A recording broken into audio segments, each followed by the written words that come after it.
तो दोस्तों स्वागत है आप सभी का मेरे चैनल कोडर्स कोडिंग पे। आज के अपनी इस वीडियो में आपको असाइनमेंट ऑपरेटर का क्या यूज़ है सी प्रोग्रामिंग लैंग्वेज में विद एग्जांपल समझाने जा रहा हूँ। सो वीडियो को लास्ट तक जो देखेगा मैं आपको सबसे पहले ये बताऊंगा असाइनमेंट ऑपरेटर के क्या यूज़ होते हैं, असाइनमेंट ऑपरेटर्स की अपनी प्रायोरिटीज़ क्या होती है, असाइनमेंट ऑपरेटर की एसोसिएटिविटी क्या होती है, विद एग्जाम्पल समझाऊंगा। सो वीडियो को लास्ट तक जो देखेगा तो मैं सबसे पहले आपको बता दे रहा हूँ असाइनमेंट ऑपरेटर का यूज़ क्या है। जैसा कि आप डेफिनेशन में देख सकते हैं, assignment operators is use to assign value to a variable. Means किसी भी वैल्यू को अगर किसी वेरिएबल के अंदर आप स्टोर करना चाहते हो, असाइन करना चाहते हो, तो ऐसे प्लेसेस पे हम असाइनमेंट ऑपरेटर का यूज़ करते हैं। फॉर एग्जांपल के तौर पे मान लेते हैं कि हमारे पास एक वैल्यू है 10 और एक वेरिएबल है हमारे पास ए।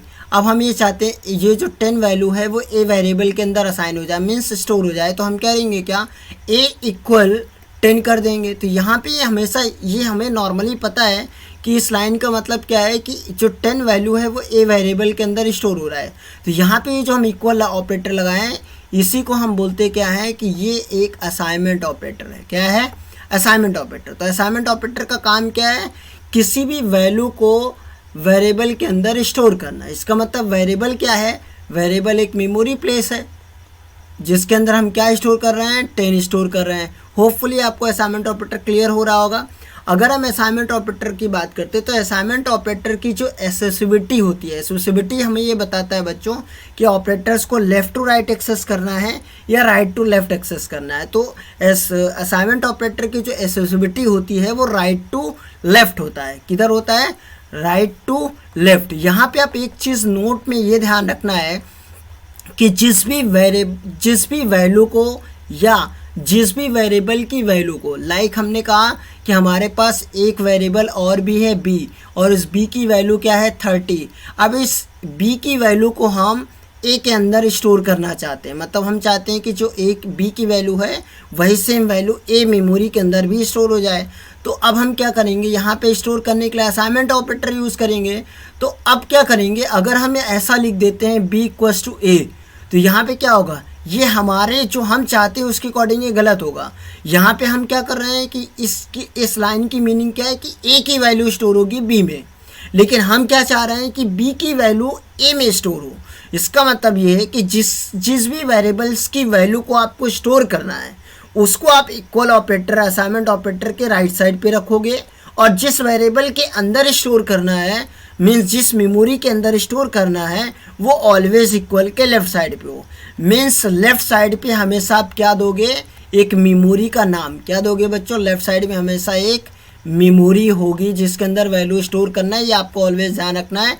और राइट साइड पे क्या होगा बच्चों? राइट साइड पे या तो आप कांस्टेंट वैल्यू यूज़ कर दो, मतलब डायरेक्टली वैल्यू स्टोर करा दो, या आप जिस भी वेरिएबल की वैल्यू स्टोर करना चाहते हो वो आप लिख सकते हो।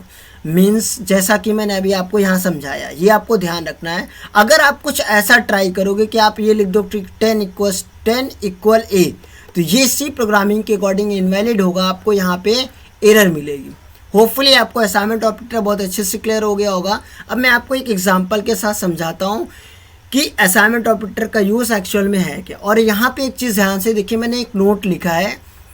इस नोट में लिखा क्या है कि assignment operator is having least priority और precedence excluding the comma operator. क्या मतलब इसका?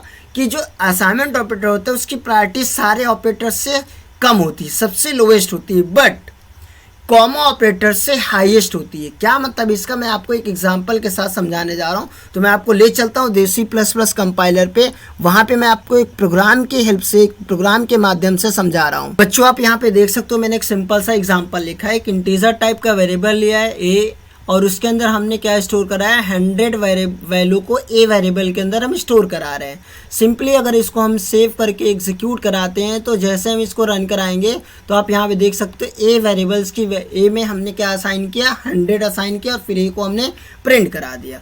अब ये आपको क्लियर हो गया होगा। अब हमने जो नोट में बताया कि असाइनमेंट ऑपरेटर्स की प्रायोरिटी क्या होती है? कॉमा से हाईएस्ट होती है। तो एक एग्जाम्पल के थ्रू समझते हैं कि सपोज करिए हम कुछ ऐसा असाइन कर रहे हैं, a इक्वल्स टू 1,2,3। तो अब यहाँ पे आप ध्यान से देखो, इस पूरे एक्सप्रेशन में दो टाइप्स के ऑपरेटर यूज़ हुए हैं। एक तो असाइनमेंट ऑपरेटर मतलब इक्वल यूज़ हुआ है, दूसरा कॉमा ऑपरेटर। तो अब यहाँ पे हाईएस्ट प्रायोरिटी किसकी बच्चों, असाइनमेंट ऑपरेटर। इसका मतलब पहले असाइनमेंट ऑपरेटर सॉल्व होगा इक्वल। तो इक्वल का काम क्या है, राइट साइड पे जो वैल्यू लिखी हुई है रखी हुई है उसको लेफ्ट साइड वाले वेरिएबल में स्टोर करा देना। इसका मतलब इस 1 को किसके अंदर स्टोर करा देगा, ए के अंदर। अगर बच्चों ए 1 के अंदर स्टोर हो गया तो इसका मतलब ये ऑपरेटर खत्म, असाइनमेंट ऑपरेटर सॉल्व हो गया। अब इस लाइन के अंदर क्या बचा, इस पूरे स्टेटमेंट में क्या बचा, कॉमा 2, 3। अब ये किसी भी वेरिएबल के अंदर नहीं स्टोर होगा। इसका मतलब यहाँ पे हमें ए की वैल्यू क्या मिलने वाली है, ए की वैल्यू हमें यहाँ पे मिलेगी 1। चलिए इसको एग्जीक्यूट करके देख लेते हैं। होपफुली देखिए यहाँ पे =1 आ गया। होपफुली आपको बहुत अच्छे से क्लियर हो गया होगा असाइनमेंट ऑपरेटर का यूज़ क्या है, और असाइनमेंट ऑपरेटर्स की प्रायोरिटी कॉमा से हाईएस्ट होती है, बाकियों से लोएस्ट होती है। ये भी मैंने आपको एक एग्जाम्पल के थ्रू समझा दिया। होपफुली आपको असाइनमेंट ऑपरेटर में आप कोई भी डाउट नहीं होगा। अगर आपको वीडियो पसंद आई तो शेयर करिए, सब्सक्राइब करिए। मैं आपसे मिलता हूँ अपने नेक्स्ट वीडियो में। Thank you.